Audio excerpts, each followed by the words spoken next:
নমস্কার বন্ধুরা, আমি সুপ্রিয়া। সবাই কেমন আছো? আশা করি সবাই খুব ভালো আছো। আমিও কিন্তু মোটামুটি ভালোই আছি। আমার আরও একটা নতুন ব্লগে তোমাদের সবাইকে অনেক স্বাগত, অনেক ভালোবাসা। আজকে অনেক দিন পর ভাবলাম যে তোমাদের সামনে এসে কথা বলে একটু ভিডিওটা শুরু করি, কিন্তু কি আর করব, ভয়েসটা দিতে পারলাম না।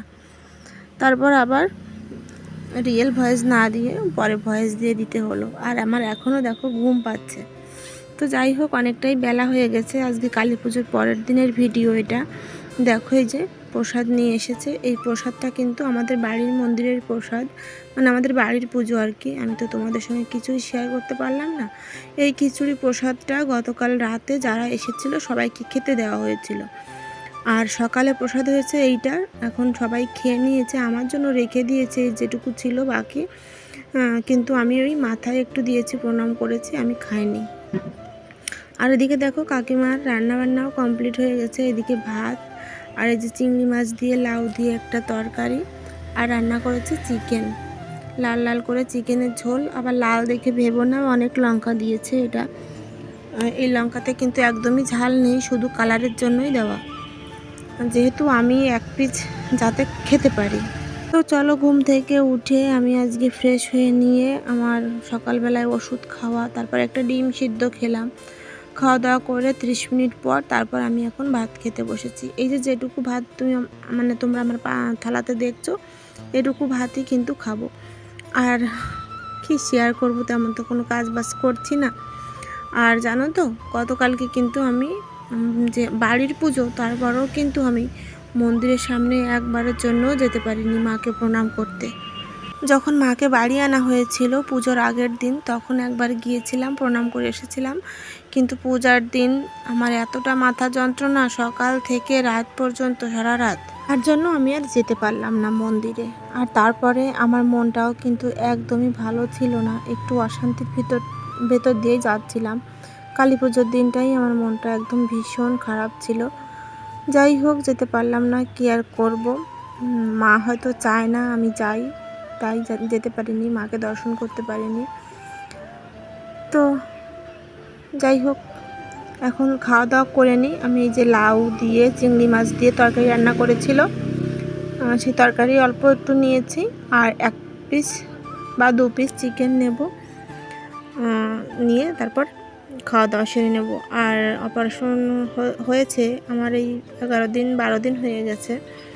এই ফার্স্ট টাইম আজকে চিকেন খেলাম। এর মধ্যে কিন্তু বাড়িতে 2 দিন মাংস খাওয়া হয়েছে, কিন্তু আমি খাইনি, যেহেতু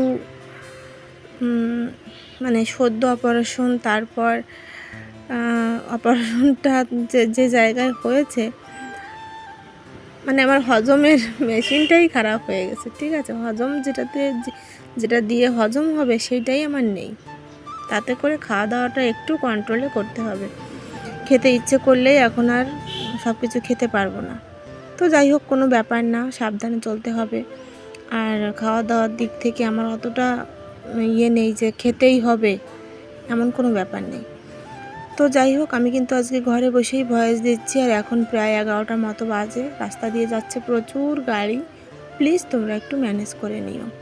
তো চলো, খাওয়া দাওয়া করে নিই। আমি খেতে খেতে আমার ছোট ছেলেও চলে আসে, যে বলে মা আমাকে একটু খাইয়ে দাও।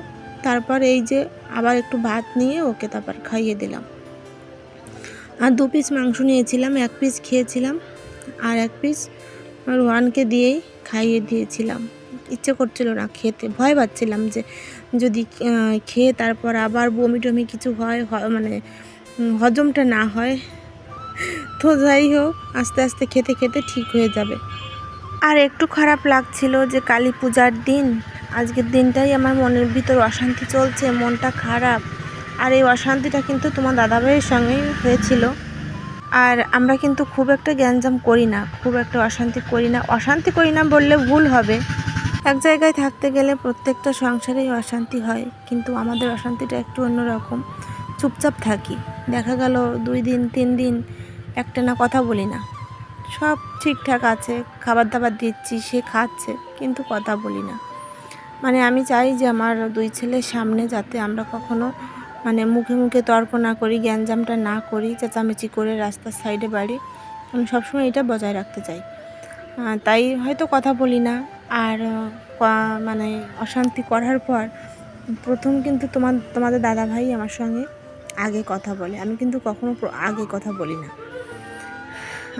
এটা আমার একটা জেদ বলতে পারো, যে আমি অন্যায় করব না, তো আমি আগেও কথা বলতে পারবো না। অন্যায় যদি করি আমি 100 বার ক্ষমা চেয়ে নিতে রাজি আছি। তো দেখো এই যে আমার বাড়ির সাইডে একটা ব্রিজের কাজ হচ্ছিল। সাইডে বলতে একদম আমার ঘরের কাছে, 1 মিনিট লাগে আসতে। তো ভাবলাম আর মানে কত ঘরে শুয়ে বসে থাকা যায়, আমার ছেলেকে নিয়ে ওখান থেকে একটু হেঁটে আসলাম। আর এদিকে তোমাদের দাদাভাই মাছ পাঠিয়েছে। আর আমার দেখো গায়ে লেগেছে পিঁপড়ে। আমি ঘর থেকে যখন বেরোই দরজায় প্রচুর পিঁপড়ে ছিল। আমি ঠিক পাইনি, মানে একদম বুঝতে পারিনি। ঠিক না পাওয়ার কারণে পিঁপড়েগুলো সব আমার গায়ে লেগে গেছে। তো এদিকে কাকিমণি ঘুমাচ্ছে আর এদিকে আমার শাশুড়ি মাও ঘুমাচ্ছে রাত জেগে। মানে আমাদের প্রত্যেকটা বাড়ি থেকে একজন করে কিন্তু আমরা পুজোতে উপাস থাকি। যেহেতু আমি থাকতে পারিনি, সেহেতু আমার শাশুড়ি মা ছিল, এই জন্য এখন ঘুমাচ্ছে। আর কাকিমণিও সারা দিন পরিশ্রম করার পর এইমাত্র একটু শুয়ে আছে।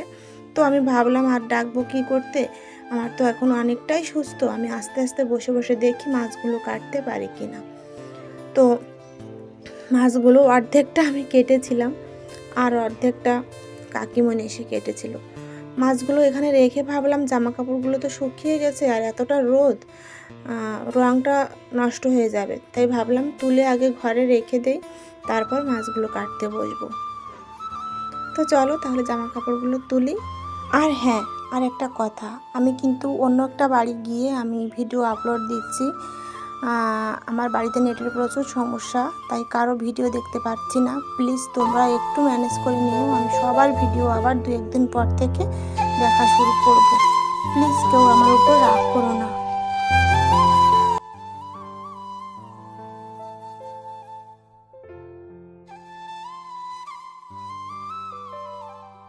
আমার কাকিমণি আমার মায়ের থেকে কোনো অংশে কম নয়। তোমরা বুঝতে পারবে না, যত বলবো ততই কম হয়ে যাবে। অন্য একটা ভিডিওতে তোমাদের বলবো উনি যা করে আমার জন্য, মানে পরের জন্য এতটা কিন্তু কেউ করে না। তো যাই হোক, দেখো এই যে মাছগুলো নিয়ে বসেছিলাম, অর্ধেক মাছগুলো আমার প্রায় কাটা হয়ে গিয়েছিল। তখনই কিন্তু কাকিমণি এসে দেখে যে আমি মাছ কাটছি।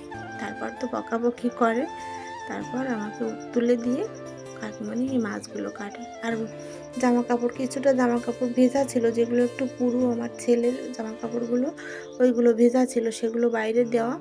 আর চলো কাছ থেকে তোমাদের একটু দেখাই। অনেকটা মাছ এখানে, প্রায় 5-6 কিলো মতো মাছ। আর আড়ত থেকে মাছ কিনতে গেলে কিন্তু কম কেনা যায় না, যে 2-1 কিলো মাছ কিনবে এমন কিন্তু কেনা যায় না, কিনলে বেশি করেই কিনতে হয়। আর এদিকে তোমাদের একটু দেখাই, আমার শাশুড়ি মা তো একদম মানে অজ্ঞানের মতো ঘুমাচ্ছে, কোনো হুঁশ নেই। আর এদিকে ছেলেকে টিউশনি পড়াতে এসেছে, টেবিল বাদ দিয়ে নিচে বসেছে, কারণ প্রচুর রোদ বারান্দায়। আর জামা কাপড়গুলো তুলে এনে এই যে খাটের উপর রেখেছি। কাকিমণি যখন ঘুম থেকে উঠবে তখন এগুলো ভাঁজ করে রেখে তারপরে উঠবে। তো বন্ধুরা, কালকে মাঝপথে এসে ভিডিওটা আর কন্টিনিউ করা হয়নি। যে তেলাপিয়া মাছগুলো তোমরা দেখতে পেলে, কাকিমণি উঠে দেখে যে আমি মাছ কাটছি, তারপর তো বকাবকি শুরু করে দেয়। অর্ধেকটা মাছ আমি কেটেছিলাম আর অর্ধেকটা মাছ কাকিমণি কেটেছিল। আর রাতে রান্না হয়েছিল তেলাপিয়া মাছ ভাজি, লাল শাকের টক চিংড়ি মাছ দিয়ে আর কি, আর সকালের মাংস ছিল অনেকটা, আর দুধ, এই দিয়ে রাতে খাওয়া দাওয়া হয়েছিল। তো এখন ভিডিও এডিট করছি, ভিডিও এডিট করতে এসে দেখি মাঝপথে এসে ভিডিওটা কালকে অফ করে দেওয়া হয়েছিল। তো ভাবলাম তোমাদের সঙ্গে তাহলে কথা বলে ভিডিওটা শেষ করি। তো কেমন লাগলো ভিডিওটা অবশ্যই কিন্তু কমেন্টে জানিও। আর ভালো লাগলে ভিডিওটা একটা লাইক দিও। সবাই ভালো থেকো, সুস্থ থেকো, টাটা।